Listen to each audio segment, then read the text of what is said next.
Welcome to the Deep Dive. Today we're embarking on an exploration of some, well, truly thought-provoking material. It's a deep dive into an area that challenges many conventional understandings of history, power, and maybe even reality itself. Yeah, definitely challenges things. Our source material today comes from excerpts of a YouTube video. It's titled The Last Spark of Progress, Clif High Explorer's Guide to Sci-Fi World. And our mission, as always, is to navigate this perspective, really extract the core ideas, understand the narrative it's presenting, but importantly, without us endorsing or, refuting its viewpoints. Okay, let's unpack this. Exactly. And just to be clear, our goal is really meticulous examination. We want to look at the claims made in this source, understand the connections it draws, the worldview it builds, because it presents this perspective where established systems are seen as brittle. That's the word it uses, brittle, and maybe on the verge of some big change. Right, brittle. So the source starts by asserting that many of our current systems, societal, political, they're brittle. What does the speaker in the video actually mean by that? Well, brittle seems to mean rigid, like easily fractured under stress. It suggests these systems lack what it calls emotional stamina to adapt. Emotional stamina, okay. Yeah, to adapt to change or even internal conflict. The source points to the arrest of former President Trump as a key example. Oh, okay. How so? It suggests that event really exposed deep infighting and this profound brittleness within the political framework. Like the system couldn't smoothly handle that kind of challenge. Interesting. And it doesn't stop there, does it? It links this fragility to ideology as well. That's right. It characterizes communism itself and what it sees as its evolution into cultural Marxism as, quote, brutal ideologies.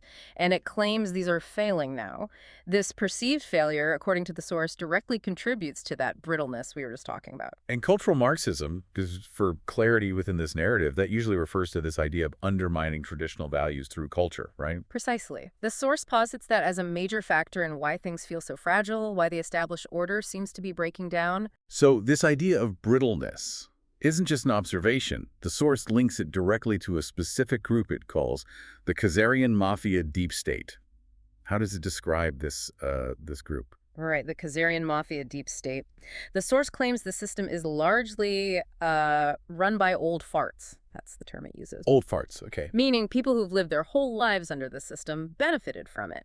But, crucially, the source says this system is now busting out. It's breaking up, implying a loss of control, maybe an impending collapse. And the core claim involves manipulation. A very specific manipulation. The source asserts this Khazarian Mafia manipulates the Jewish population. It claims this group wraps itself in their identity and uses, well, mind control on them. Mind control? To what end? Ultimately, the source claims to make them sacrifice themselves for the Khazarian Mafia's hidden agenda. It's a pretty extreme claim. And according to the source, this manipulation goes deep, right? It affects their whole culture. Absolutely. The material posits that the Jewish population is unknowingly being used by Satanists. That's the claim. And that their entire mental structure, even any aspect of Jewish culture, is basically influenced and directed by the Khazarian Mafia for their own aims. Wow. That implies a really pervasive level of control. It does. From the source's perspective, it suggests cultural and religious identity is being weaponized, distorted, and you can see how this radically reinterprets global power dynamics, cultural influence, suggesting this hidden, manipulative force shaping almost everything. So it's not just current events. The source goes further, challenging fundamental historical and religious understandings. It says the Jewish population is going to have to confront this, confront the, quote, evil they hide within their tribe, meaning the alleged Gazerian Mafia. What about their view of history? Yeah, it gets into some radical reinterpretations there. It claims that the Jewish understanding of their own religious history is bogus. Just flat out bogus. Okay, like what specifically? Does it give examples? It gives some very specific and highly controversial examples. For instance, it claims Jews were never in Egypt. Never. Never. And it says the term Pharaoh doesn't refer to an Egyptian king, but to, quote, tribal headmasters of the Yemenite tribes. Tribes who were supposedly conquered by an entity the source calls El. El, and it redefines religious terms too. Yes. It asserts El does not mean God, and Elohim does not mean God in its multiplicities. These are space aliens. Space aliens. Okay, that's quite a leap from traditional understanding. It completely reframes traditional religious figures as having an extraterrestrial origin, yeah. And then the source moves into probably the most contentious area. Yeah. the Holocaust. And we need to be really careful here just reporting what the source says. Extremely careful. The material mentions a figure, Charlie Ward, supposedly pushed out of a position for being a Holocaust denier at some event. Then it makes this very complex and, frankly, deeply problematic statement. It says, quote, "There was a Holocaust. It's minor compared to the Jewish Holocaust." Okay, pause there. A Jewish Holocaust that it then clarifies. Right. It immediately clarifies that this Jewish Holocaust it's referring to was, quote, not Jewish in the way we normally understand it, but was primarily Romanesque peoples, gypsies. So it's redefining victims and suggesting the standard narrative is wrong. Exactly. It suggests the widely accepted history is a paradigm created by the Khazarian Mafia to control the narrative, obscuring who the real victims and perpetrators were, according to this source. And this narrative directly links this Khazarian Mafia to the rise of Nazism itself. It does. Building on this revisionist history, the source makes some frankly shocking claims. It states there were 2 or 3 Jewish field marshals, lots of Jewish generals, even 200,000 or 300,000 hardcore SS guys that were all Jewish in Hitler's army. Which completely contradicts established historical records. Completely. And it goes further, attributing most of the problems caused by the Hitler regime being taken over by the Nazis, not to the Nazis, but to the Khazarian Mafia inculcated into a Jewish-based cult. A Jewish-based cult within Nazism, run by the Khazarian Mafia. That's the claim. That's the claim. It even recommends something called the Prussia Gate series on Willsie's Substack for more on this interpretation. Okay, and it connects back to the Bolshevik Revolution, too. Yes. It claims that after 1917, the Khazarians started slaughtering Jews in Russia. This, the source asserts, forced Jewish people to migrate to Germany. And that migration, it claims, caused all the problems in the Weimar Republic later. So, again, a radically different chain of cause and effect for major historical events. Absolutely. These interpretations presented in the source really ask you, the listener, to question deeply ingrained historical narratives, to consider within this framework very different explanations. Okay, let's shift gears a bit. The source also claims this same controlling entity, the Khazarian Mafia, actively prevents humanity from accessing liberating technologies. What's the argument there? The core argument is control. The source claims the Khazarian Mafia doesn't like humans having any kind of freedom. It suggests they want to keep us locked down in their little 15-minute prison cities, seeing that concept as a future control mechanism. 15-minute cities as prisons. Okay. And other examples. It points to the climate crisis as something they invent, not a real crisis, but invented as a kind of religion. A religion. Yeah, part of, quote, MK Ultra stuff on the whole of the population. So large-scale psychological manipulation. MK Ultra, referring to mind control. Right. The overarching point is that this group are never, ever, ever going to allow technology that could be seen as expansive or emboldening or liberating for individual humans. Never. Does it give concrete examples of these suppressed technologies? It sounds like it goes into some detail. It does. It mentions things like cars run on water or claims about Tesla's car that took electricity out of the air, suggesting these breakthroughs were stifled. Right, the familiar tropes. But it also details a specific example, a rotary diesel engine from around 1916 or maybe 1923-24. A rotary diesel. Yeah, designed for trucks, tractors, reportedly got over 1,000 miles to a small tank of diesel. Incredible efficiency. The source describes its elegant design, 3 or 4 large moving plates instead of pistons. Says one was sold to the Russian government just before the Bolsheviks took over, then it vanished. And it contrasts this supposed lost tech with modern EVs. Yes, it's quite critical of modern electric vehicles. Claims they take, 12 fucking hours to charge up for just 200 miles, despite ads saying 400. It even shares an anecdote of Volvo EV owner near the ocean getting only 72 miles off of a charge. And the company supposedly blamed negative ions in the air. Negative ions? Seriously? That's the anecdote shared. Plus claims of batteries degrading significantly in just 3 years. The whole point is to paint modern tech as inferior and controlled, while superior alternatives are hidden. And this suppression, the source claims, is maintained by the, quote, Gazerian Mafia Jewish culture.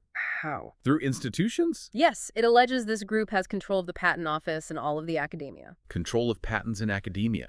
How would that work? The method described is identify promising tech, fund it initially to get involved, then gradually wear it down until they end up owning it, and then they shelve it. So buy it to bury it. Effectively, yes.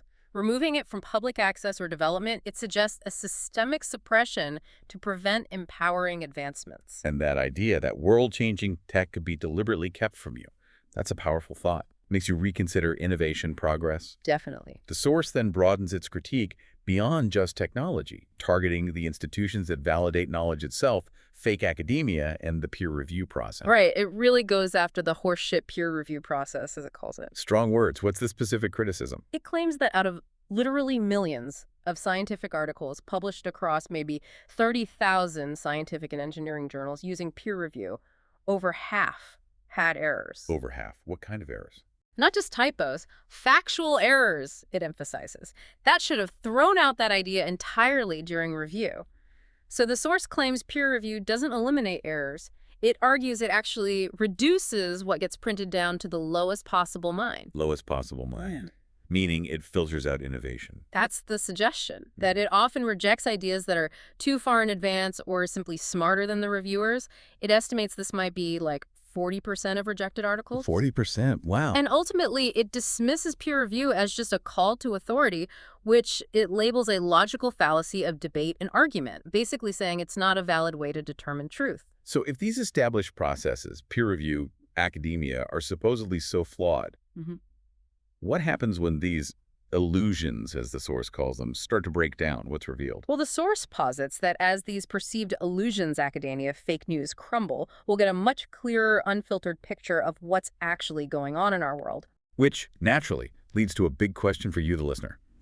If the source is right that even these established processes are flawed, how do you evaluate information? How do you find truth in that kind of unfiltered reality? It's a fundamental challenge to how we approach knowledge. Absolutely. Okay, now, prepare yourself. The source moves into what it calls a truly strange world. This is where it gets really out there. This part claims we may come out into an understanding that our planet is being visited by UFOs. Visited. Or more than visited. Potentially more. That these UFOs may live here. It speculates about locations, the South Pole, maybe hollow parts of the planet, undersea bases. Yeah. It even mentions a supposed large-scale mining operation going on out in the Pacific that is not being done by humans. Not human. Implying non-human, likely extraterrestrial activity already happening here. It references Stephen Greer's whistleblowers, discussions of exotic technology as sort of supporting evidence for these claims. Okay, and this leads to what the source calls the wicked idea about humans. Yes, the really chilling concept that humans are being harvested. That, quote, we live on a human ranch. A human ranch. Harvested for what? That individuals are taken away and do something with us. And it connects this back to the Khazarian Mafia, saying they're suspected of dealing with, being in league with, even submissive to a group of space aliens. Submissive to aliens. And why would these aliens be harvesting humans? The source has a reason. A very specific, very disturbing reason. It claims these aliens just love abdominal fats on humans. Abdominal fats. Yes, that they render them down and then they basically smoke them to get really, really, really high. Okay, that is profoundly strange. Smoking human fat to get high. It's a very unsettling claim. And the source connects this to our diet, how we eat. It speculates that the push for certain foods, specifically seed oils, might be part of a deliberate cultivation process. Cultivating humans, like livestock. That's the implication. It explains that heated seed oils form these polyunsaturated fatty acids, PUFAs. When we eat them, they apparently accumulate as inner abdominal fats, between organs like the liver, intestines, spleen, fat the body struggles to use. So the claim is this could cultivate particular kinds of humans with these bulging abdomens full of this specific type of fat, similar, it says, to how we can raise beef. Wow.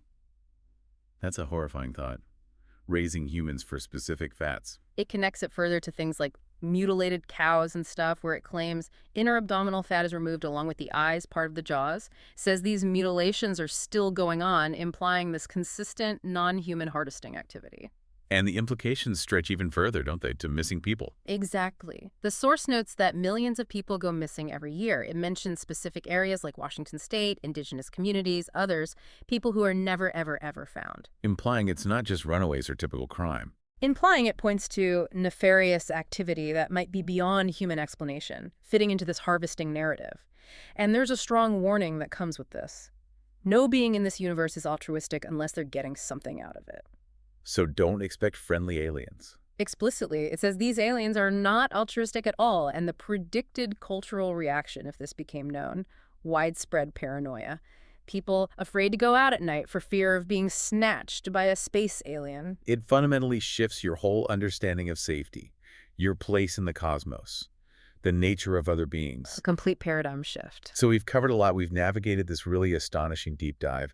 The source presents a world shifting away from what it calls a Khazarian Mafia Jewish culture illusion, maybe towards a constitutional republic. But this emerging reality, in this view, is also grappling with huge things, UFOs, this deeply unsettling possibility of human harvesting.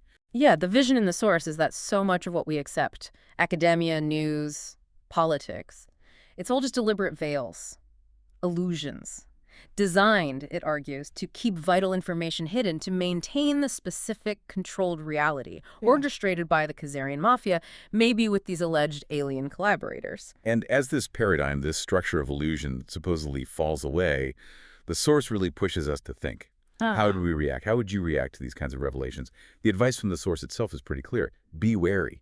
Be skeptical of any claims about space alien brothers here to help, because in its view, no being in this universe is altruistic. So the question for you to ponder is, what would it truly mean for your understanding of yourself, your planet, your place in the galaxy, if ideas like these aliens harvesting suppressed history became part of our accepted reality? How might that change how you look at everything?